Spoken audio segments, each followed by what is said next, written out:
In the quiet hills of Delaware, far from Wall Street's glare, two brothers stood at the helm of an empire that few outsiders understood, but that insiders revered. Bob and Susan Gore, born into legacy, wealth, and innovation, carried the weight of a surname synonymous with one of the most revolutionary materials in modern history, Gore-Tex. Their parents, Bill and Genevieve Gore, were not the kind to flaunt riches. They were scientists, visionaries, and above all, builders. What they started in the basement of their modest home in 1958, W.L. Gore and Associates, would grow into a $100 billion titan of innovation. They didn't chase media headlines or boast luxury. What they created was far more enduring, a family company rooted in trust, research, and a deeply personal code of honor. That code, however, was fragile. From an early age, Bob had shown the makings of a genius. Quiet, focused, and endlessly curious, he was the one who, in 1969, developed expanded polytetrafluoroethylene, EPTFE, the compound that would make Gore-Tex possible. His breakthrough became the backbone of the family fortune, and Bob, over the years, evolved into the natural successor to lead the company into the future. Susan, his older sister, had a different path. Brilliant in her own right, she often played second fiddle to the celebrated younger brother. She was sharp, business-savvy, and fiercely loyal to the family legacy. While Bob was in the labs, Susan managed people, handled difficult internal politics, and kept the sprawling family branches connected. If Bob was the scientist, Susan was the diplomat, and for decades that balance worked. But as their parents aged, questions loomed. Questions about succession, ownership, and legacy. Bill and Genevieve, ever pragmatic, established a family trust system in the 1980s. Their idea was simple: divide ownership among their children's family branches. But what seemed fair on paper would plant the seeds of a slow-growing storm. Susan's branch of the family had fewer children. That meant fewer shares under the trust's per stirps model, an inheritance design that allocated wealth based on the number of descendants. It was a technicality, a structural choice. But to Susan, it felt like something far more personal, a diminishing of her branch's role in the family legacy. For a while, no one said anything. Thanksgiving dinners were held. Family board meetings stayed cordial. The fortune grew. The company thrived. But just beneath the surface, cracks had begun to form. Bob and Susan were no longer just siblings. They were leaders of rival branches in a billion-dollar lineage, and the empire they built together was about to test the limits of blood, loyalty, and legacy. The year was 1985. In a quiet conference room inside W.L. Gore and Associates' headquarters, the aging founders, Bill and Genevieve Gore, gathered their adult children for a conversation they believed would protect the future. With the company now a global powerhouse, known for its revolutionary Gore-Tex technology, the question of legacy could no longer be left unspoken. Bill, a chemist with the mind of an engineer and the heart of a philosopher, had always seen the company as a living entity, part family, part invention, part democracy. But as the children started to raise families of their own, the couple worried about what would happen when they were gone. How could they keep things fair in a world where fairness was never simple? So they created a trust. It would be elegant in design and rooted in logic. Each family branch, meaning each of their children and their descendants, would receive ownership shares based on the number of heirs in their line. It was a per stirps system, common in estate planning circles. The more children you had, the more slices your branch got. It made mathematical sense, but it completely ignored the emotional landmines it buried in the soil. Susan Gore, the only daughter and one of the earliest to join the company's ranks, had 2 children. Her brothers had more. At the time, she didn't raise objections. She trusted her parents. She trusted the system. But something about it gnawed at her quietly, year by year. The trust formalized not only the business, but the family's hierarchy, without ever saying it aloud. By the late 90s, the company had tripled in size. Bob Gore was now the public face of the brand, a celebrated innovator, president, and CEO, and in many ways the spiritual heir to their father's vision. He received awards, gave lectures, and became a case study in engineering schools. But Susan, who had held management roles, navigated internal crises, and kept her branch cohesive, was fading into the background. To the outside world, Bob was the genius. Internally, the wealth, once a unifying source of pride, was quietly turning into a point of fracture. Susan watched as the younger generations of her brothers flourished, bolstered by growing shares. Her own children, brilliant and loyal to the company, saw fewer voting rights, less influence. And Susan, once a matriarch in her own right, began to feel like a spectator in a legacy she helped build. In 2003, Susan made a decision that would forever change the Gore family story. She adopted her ex-husband. It was a legal maneuver, precise and calculated. If successful, it would increase her branch's descendant count, and thereby its share of the trust. To Susan, it was a correction. To her siblings, especially Bob, it was a betrayal. And behind closed doors, the trust that once stood as a symbol of family unity began to fracture. It started quietly, an obscure filing in a Delaware courthouse, drowned in the tide of legal paperwork that never makes the headlines. But the implications were seismic. Susan Gore had adopted her 65-year-old ex-husband. To most people, the concept bordered on the absurd. Adoption was for children, not aging men with decades-long histories in the family. But to Susan, it was a masterstroke, a legally sound maneuver designed to correct what she viewed as an unjust system. By adding one more legal descendant to her branch, she could tip the balance of the family trust ever so slightly in her favor. Her rationale was strategic. This wasn't about money she needed. It was about recognition her branch deserved. Susan believed that her line had been structurally shortchanged, and if the system wouldn't adjust for fairness, she would adjust the system. But in the glass-walled boardroom of W.L. Gore and Associates, her siblings didn't see strategy.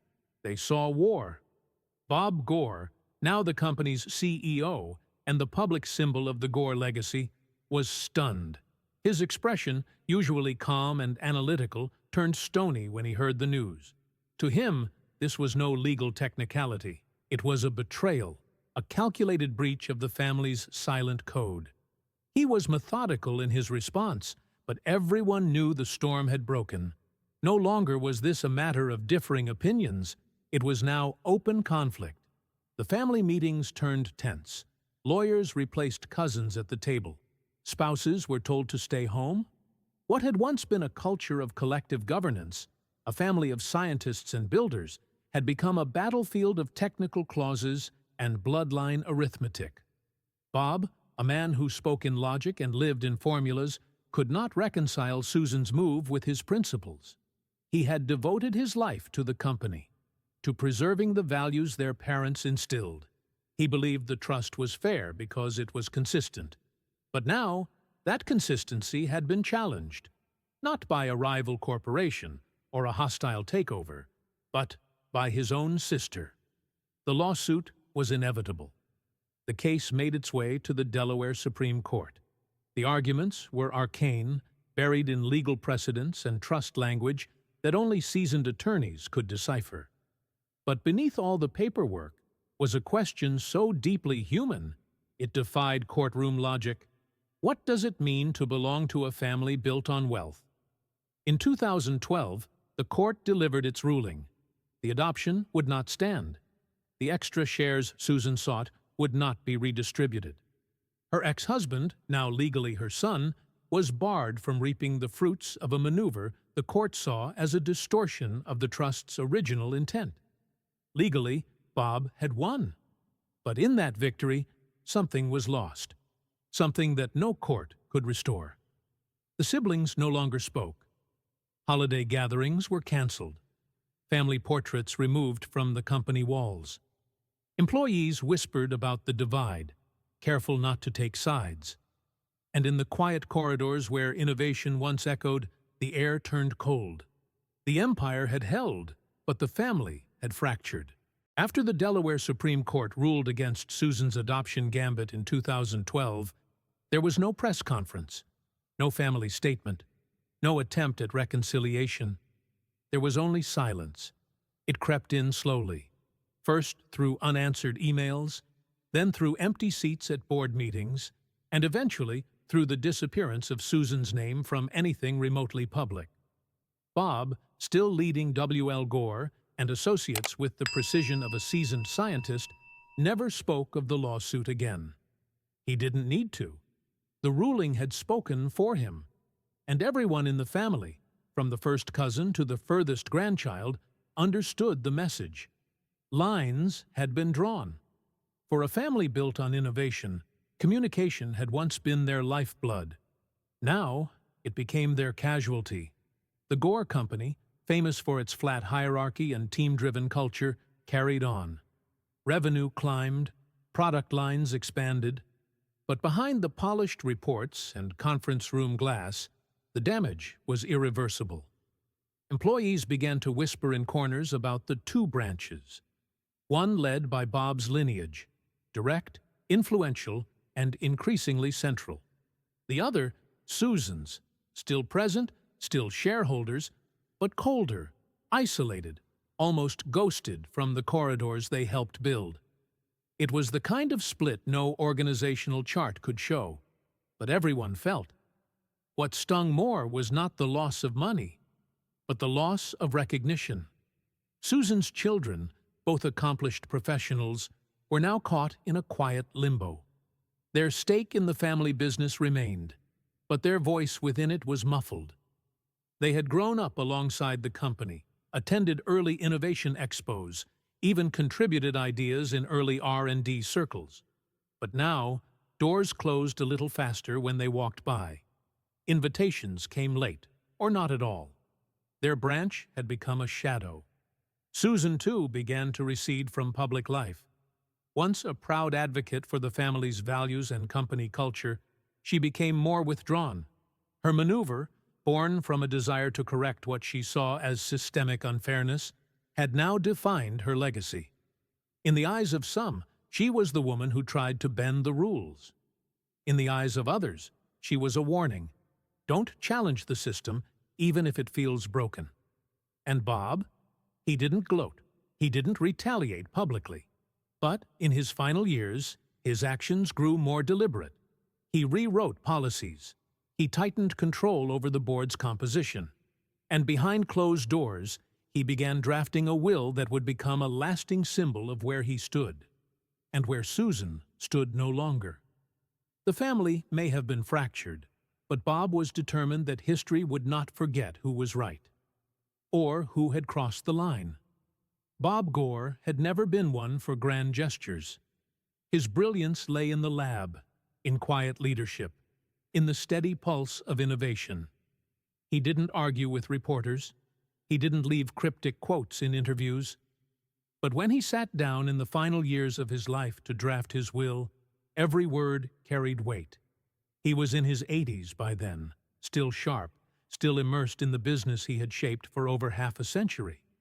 But time, like wealth, changes people. And Bob knew the end was approaching. He wasn't a man given to sentiment, but he understood legacy. He had watched the company grow from basement experiments to global distribution. He had navigated corporate storms, technological revolutions, and family implosions. But no moment had defined him more than the rift with his sister Susan.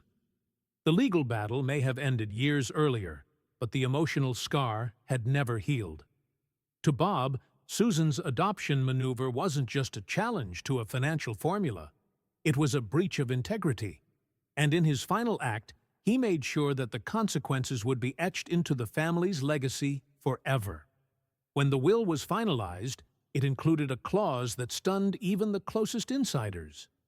If his direct heirs, children or grandchildren, were to predecease him, his estate would not, under any circumstance, pass to Susan. In writing, he specified it, not including Susan. It was a rare move in billionaire estate planning. Most high-net-worth individuals, especially those from tight-lipped corporate dynasties, preferred discretion. They left things vague, left room for healing. But Bob was exacting. He had built his life on precision, and this, he felt, was no time for ambiguity. The clause was surgical, cold, unmistakable, and it didn't just disinherit Susan, it delivered a message. You crossed a line you were never meant to cross. The aftermath was chilling. When Bob passed away in September 2020, the will was revealed behind closed doors. Only a few people saw the full contents. But word spread, and the family's estrangement, once whispered about in private circles, became a symbol of how wealth, pride, and betrayal could break even the tightest bloodlines. Susan, still alive, never made a public statement. She didn't need to. Her silence said everything. The siblings who once worked side by side in their parents' company were now split by legal documents, courtroom echoes, and the kind of quiet grief that money cannot mend. And the company, W.L. Gore and Associates, continued forward, its products still in demand, its innovations still celebrated. But behind the success was a haunting truth. Sometimes the deepest losses aren't in dollars or shares.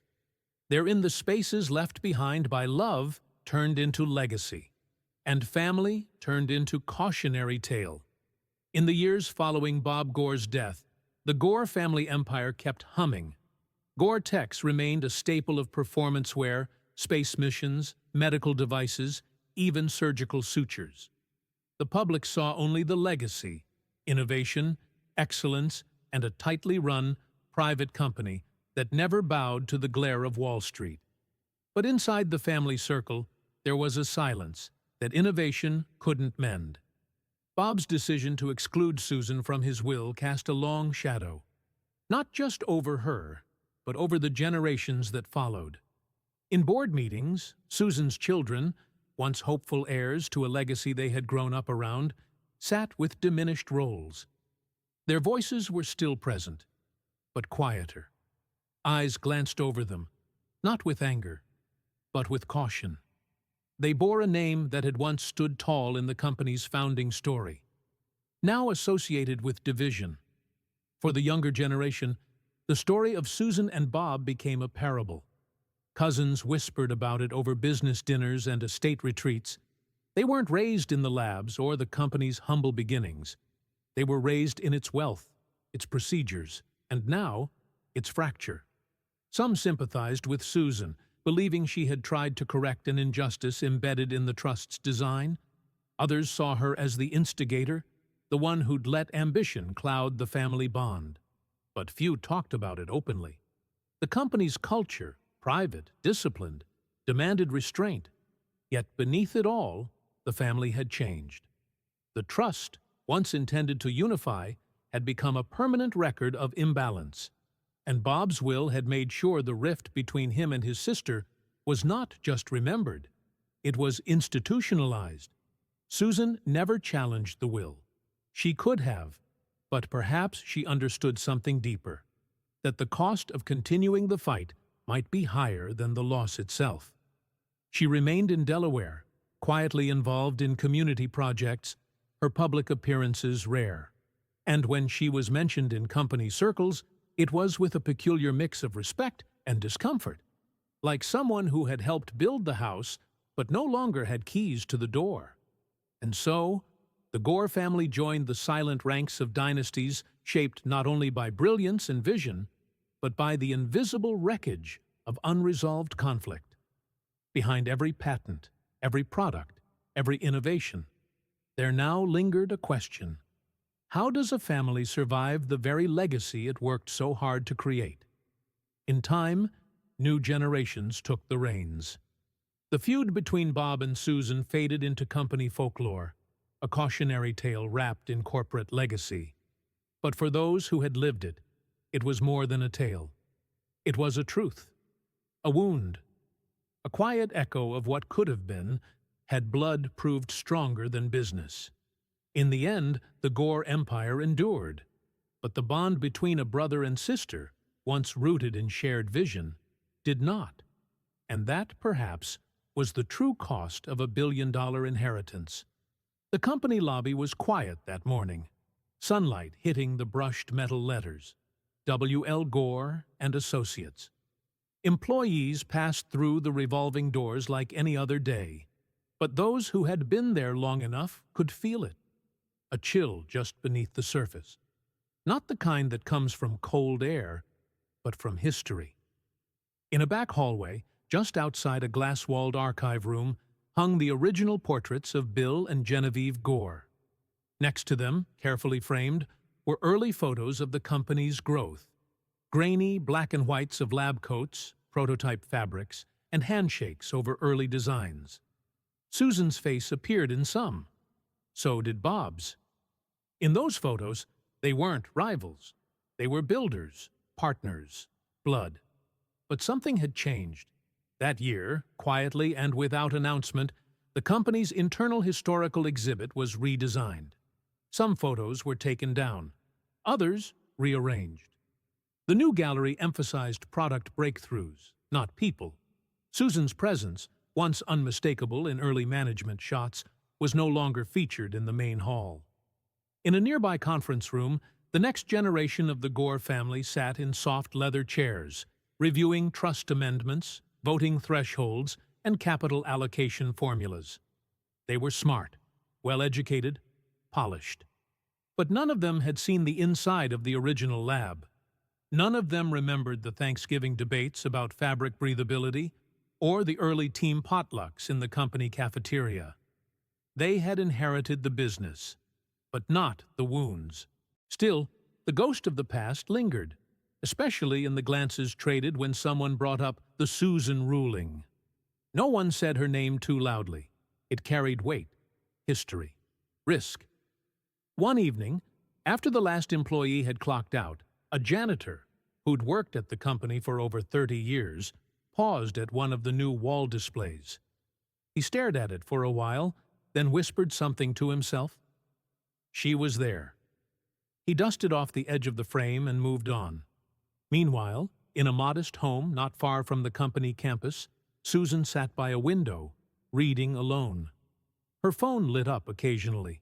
Texts from grandchildren, updates on family trees. She no longer held shares that controlled much. No board invitations, no speeches. But she kept every document, every letter, every ruling. She had them neatly organized in labeled folders. Some days she reread them, not out of anger, not even regret, just memory. And in the corner of her study, in a silver frame, sat a photo from the company's early years. Bob stood on the left, Susan on the right. Between them, a roll of experimental Gore-Tex, both smiling,